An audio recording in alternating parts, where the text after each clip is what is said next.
साल 2025 की पहली अमावस्या पर जिस घर में खाई जाती है, यह दो चीज दौड़ी चली आती है। माता लक्ष्मी। नमस्कार प्रिय दर्शकों, राधे राधे, जय श्री कृष्णा। दोस्तों, हिंदू धर्म में मौनी अमावस्या एक बहुत ही पवित्र और महत्वपूर्ण पर्व है और यह पर्व भगवान विष्णु को समर्पित होता है। इस दिन विधि विधान से पूजा करने से व्यक्ति को सुख, समृद्धि, स्वास्थ्य और मोक्ष की प्राप्ति होती है। मौनी अमावस्या पर स्नान दान का भी विशेष महत्व होता है। मान्यता है कि इस दिन स्नान दान करने से विशेष फल की प्राप्ति होती है। यह भी मान्यता है कि इससे पितरों की आत्मा तृप्त होती है और वे प्रसन्न होते हैं। पंचांग के अनुसार इस साल मौनी अमावस्या 29 जनवरी 2025 को मनाई जाएगी।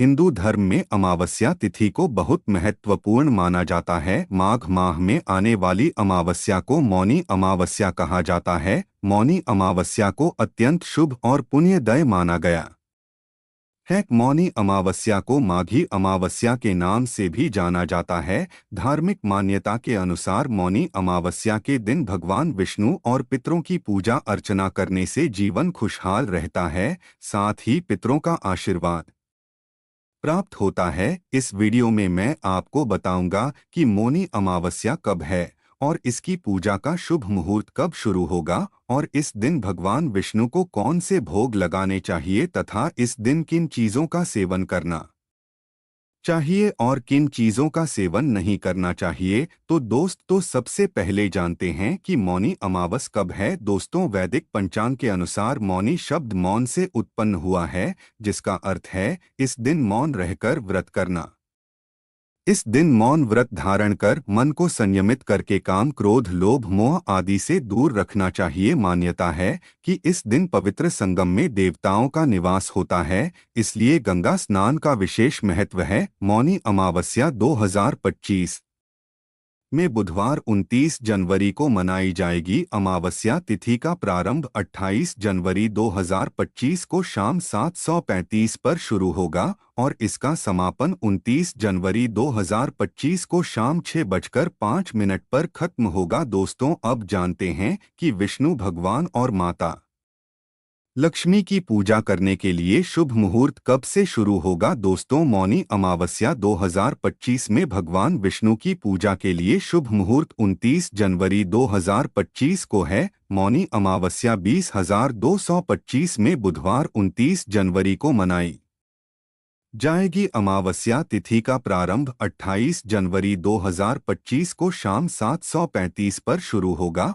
और इसका समापन 29 जनवरी 2025 को शाम 6:05 पर खत्म होगा। ब्रह्मा मुहूर्त सूर्योदय से लगभग 1 घंटे पहले शुरू होता है। इस समय भगवान विष्णु की पूजा विशेष फलदायी मानी जाती है। यह समय मानसिक और आध्यात्मिक उन्नति के लिए उपयुक्त होता है। प्रदोष काल सूर्यास्त के बाद का समय है, जो लगभग 1 घंटे तक रहता है। इस समय भगवान विष्णु की आराधना करने से विशेष कृपा प्राप्त होती है। लेकिन उससे पहले अगर आप भी चाहते हैं कि भगवान श्री हरि विष्णु और माता लक्ष्मी जी का आशीर्वाद आप और आपके परिवार वालों के ऊपर सदैव बना रहे, तो हमारे चैनल को सब्सक्राइब करके और वीडियो को एक लाइक करके और सच्चे दिल से कमेंट बॉक्स में जय श्री हरि विष्णु, जय माता लक्ष्मी लिखकर अपनी हाजिरी जरूर लगाएं। चलिए दोस्तों, अब जानते हैं कि मौनी अमावस्या के दिन भगवान विष्णु को किन चीजों का भोग लगाना चाहिए। नंबर 1, नारियल का भोग। मौनी अमावस्या के दिन भगवान विष्णु को नारियल का भोग अर्पित करना शुभ माना जाता है। नारियल को पवित्रता और पूर्णता का प्रतीक माना जाता है। भगवान विष्णु की पूजा में नारियल का विशेष महत्व है क्योंकि यह समर्पण और भक्ति का प्रतिनिधित्व करता है। नारियल को शुद्ध जल से धोकर एक साथ थाली में रखें और इसे भगवान के चरणों में अर्पित करें। आप इसे सूखा नारियल के रूप में या ताजा नारियल के टुकड़ों के रूप में भी भोग में शामिल कर सकते हैं। भोग अर्पित करने से पहले नारियल के टुकड़ों पर तुलसी का पत्ता अवश्य रखें। ऐसा माना जाता है कि नारियल का भोग लगाने से भगवान विष्णु अपने भक्तों को लंबी आयु, समृद्धि और जीवन में शांति का आशीर्वाद प्रदान करते हैं। पूजा के बाद इस नारियल को प्रसाद के रूप में परिवार के सदस्यों में बांटना बहुत शुभ होता है। नंबर 2, मिठाई का भोग भगवान विष्णु को डोट मिठाई का भोग लगाना शुभ और फलदायी माना जाता है। मौनी अमावस्या के दिन मोहन भोग, बेस के लड्डू या मावा की मिठाई जैसे सात्विक व्यंजन अर्पित किए जाते हैं। मोहन भोग जो घी, सूजी और चीनी से तैयार किया जाता है, भगवान विष्णु का प्रिय माने जाने वाले भोगों में से एक है। मिठाई तैयार करने के बाद इसे शुद्ध थाली में रखें और तुलसी पत्र के साथ भगवान को अर्पित करें। भोग अर्पित करते समय भगवान विष्णु के मंत्रों का जाप करें, जैसे ओम नमो भगवते वासुदेवाय। मिठाई का भोग भगवान को प्रसन्न करता है और भक्तों की सभी मनोकामनाएं पूरी करता है। इस दिन मिठाई का प्रसाद घर के सभी सदस्यों में बांटना भी शुभ माना जाता है। यह न केवल धार्मिक दृष्टिकोण से महत्वपूर्ण है, बल्कि परिवार में सौहार्द और प्रेम का भी प्रतीक है। मिठाई अर्पित करने से घर में समृद्धि, सुख और शांति का आगमन होता है। नंबर 3, खीर का भोग। खीर भगवान विष्णु को अत्यंत प्रिय मानी जाती है और इसे मौनी अमावस्या के दिन भोग के रूप में अर्पित करना शुभ होता है। खीर चावल, दूध और चीनी से बनाई जाती है,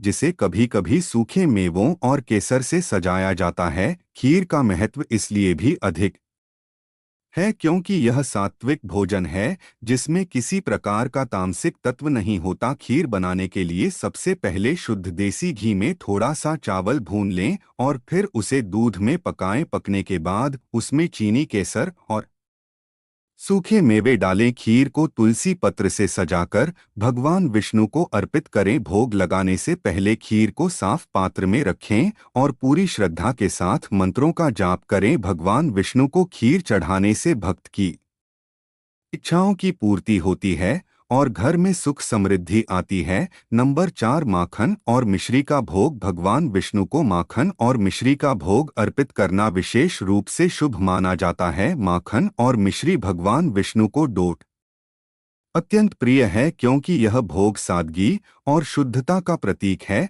माखन गाय के दूध से तैयार किया गया हो तो इसे और अधिक पवित्र माना जाता है। इसे तुलसी के पत्ते के साथ भगवान के चरणों में अर्पित करें। पूजा के दौरान भगवान विष्णु के मंत्रों का जाप करें और उनके समक्ष अपनी भक्ति प्रकट करें। ऐसा माना जाता है कि माखन और मिश्री का भोग अर्पित करने से भगवान विष्णु अपने भक्तों पर शीघ्र कृपा करते हैं और उन्हें सुख, शांति और समृद्धि का आशीर्वाद देते हैं। माखन और मिश्री का प्रसाद ग्रहण करने से न केवल आध्यात्मिक ऊर्जा का संचार होता है, बल्कि यह शरीर को भी ताजगी और शीतलता प्रदान करता है। पूजा के बाद इसे घर के सभी सदस्यों में बांटना शुभ और पुण्यकारी माना जाता है। नंबर 5, हलवा का भोग। मौनी अमावस्या पर भगवान विष्णु को हलवा का भोग अर्पित करना अत्यंत शुभ माना जाता है। हलवा एक सात्विक और पवित्र व्यंजन है जिसे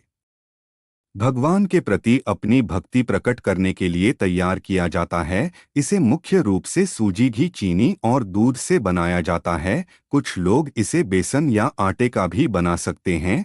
हलवे को तैयार करने के बाद तुलसी का पत्ता डालकर भगवान विष्णु को अर्पित करें। इसे विशेष थाली में सजाकर भगवान के चरणों में रखें और भोग अर्पित करते समय मंत्रों का जाप करें। ऐसा माना जाता है कि हलवे का भोग लगाने से भगवान विष्णु शीघ्र प्रसन्न होते हैं और भक्तों को सुख समृद्धि का आशीर्वाद देते हैं। हलवे को प्रसाद के रूप में ग्रहण करना अत्यंत पुण्यकारी होता है। यह न केवल स्वादिष्ट होता है, बल्कि इसे ग्रहण करने से ऊर्जा और सकारात्मकता का संचार भी होता है। नंबर 6, सूखे मेवों का भोग। भगवान विष्णु को मौनी अमावस्या पर सूखे मेवों का भोग चढ़ाना अत्यंत पवित्र और शुभ माना जाता है। बादाम, काजू, किशमिश, पिस्ता और अखरोट जैसे सूखे मेवे शुद्धता और पोषण का प्रतीक हैं। इन्हें साफ करके और तुलसी के पत्तों के साथ भगवान विष्णु के चरणों में अर्पित करें। भोग अर्पित करते समय भगवान विष्णु के मंत्रों का जाप करें, जैसे ओम विष्णवे नमः। सूखे मेवों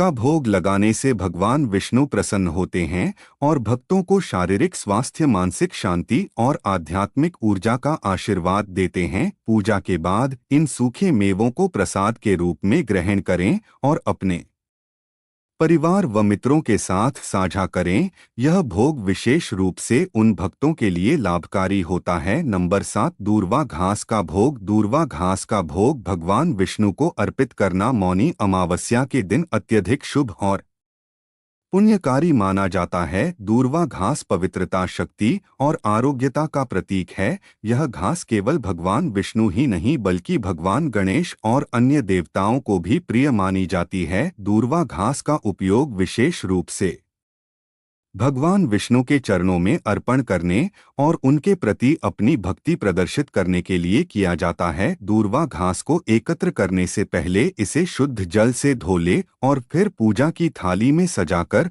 भगवान विष्णु के समक्ष अर्पित करें। इसे अर्पण कर समय भगवान विष्णु के मंत्रों का जाप करें, जैसे ओम नमो नारायणाय। दूर्वा घास को तुलसी दल के साथ अर्पित करने से इसका प्रभाव और बढ़ जाता है। नंबर 8, दूध और केसर का भोग। भगवान विष्णु को दूध और केसर का भोग मौनी अमावस्या पर अर्पित करना अत्यधिक शुभ माना जाता है। दूध को शुद्धता और पोषण का प्रतीक माना जाता है, जबकि केसर पवित्रता और ऊर्जा का प्रतीक है। दूध और केसर का भोग तैयार करने के लिए गर्म दूध में केसर मिलाएं और इसे एक साफ पात्र में रखें। भोग को भगवान विष्णु के चरणों में अर्पित करें और साथ में तुलसी के पत्ते रखें। भोग लगाने से पहले भगवान विष्णु के मंत्रों का जाप करें और प्रार्थना करें। ऐसा माना जाता है कि दूध और केसर का भोग भगवान विष्णु को शीघ्र प्रसन्न करता है और उनके आशीर्वाद से जीवन में शांति और समृद्धि आती है। यह भोग शारीरिक और मानसिक शुद्धता को बढ़ावा देता है और आध्यात्मिक उन्नति में सहायक होता है। पूजा के बाद इस दूध को प्रसाद के रूप में ग्रहण करना शुभ माना जाता है। नंबर 9, पंचामृत का भोग। पंचामृत भगवान विष्णु को प्रसन्न करने के लिए सबसे शुद्ध और महत्वपूर्ण भोग माना जाता है। इसे दूध, दही, घी, शहद और चीनी को मिलाकर तैयार किया जाता है। पंचामृत का महत्व इसलिए भी है क्योंकि यह पंच तत्वों आकाश, वायु, अग्नि, जल और पृथ्वी का प्रतीक है। इसे बनाने के लिए सभी सामग्रियों को शुद्ध पात्र में मिलाएं और भगवान विष्णु को अर्पित करें। पंचामृत का भोग लगाते समय भगवान विष्णु के मंत्रों का जाप करें, जैसे ओम नमो भगवते वासुदेवाय। पंचामृत को अर्पित करने से शुद्धता और पवित्रता की भावना उत्पन्न होती है। इसे प्रसाद के रूप में ग्रहण करना बहुत शुभ होता है क्योंकि यह शारीरिक और मानसिक स्वास्थ्य को बढ़ावा देता है। पंचामृत का उपयोग भगवान विष्णु के अभिषेक में भी किया जाता है। नंबर 10, फलों का भोग। मौनी अमावस्या पर भगवान विष्णु को ताजे और शुद्ध फलों का भोग अर्पित करना शुभ माना जाता है। फल सात्विक और शुद्ध आहार का प्रतीक है जो भगवान को अत्यंत प्रिय हैं। केले, सेब, अमरूद, अंगूर और नारियल जैसे फलों का उपयोग भोग में किया जा सकता है। इन फलों को धोकर और साफ कपड़े में रखकर भगवान के चरणों में अर्पित करें। भोग लगाते समय तुलसी पत्र का उपयोग अवश्य करें क्योंकि यह भगवान विष्णु की आराधना में अनिवार्य माना जाता है। फलों का भोग लगाने का उद्देश्य यह है कि भगवान से प्राप्त प्राकृतिक वरदान का आभार व्यक्त किया जाए। फलों के भोग से भगवान विष्णु प्रसन्न होते हैं और अपने भक्तों को डोट, स्वास्थ्य, दीर्घायु और वृद्धि का आशीर्वाद प्रदान करते हैं। फलों का प्रसाद ग्रहण करने से शरीर को ऊर्जा मिलती है और मन शांत रहता है। चलिए दोस्तों, अब जानते हैं कि मौनी अमावस्या के दिन किन चीजों का सेवन नहीं करना चाहिए। तो यह थी मौनी अमावस्या की संपूर्ण जानकारी। अगर वीडियो अच्छी लगी तो वीडियो को एक लाइक करके और अपने धार्मिक वॉइस यूट्यूब चैनल को बेल नोटिफिकेशन को ऑल पर सेट कर दे ताकि हमारी आने वाली हर एक न्यू वीडियो का नोटिफिकेशन आपके पास जल्द ही पहुंच जाए। तथा कमेंट बॉक्स में जय श्री हरि विष्णु, जय माता लक्ष्मी लिखकर अपनी हाजिरी जरूर लगाएं। वीडियो देखने के लिए आपका धन्यवाद।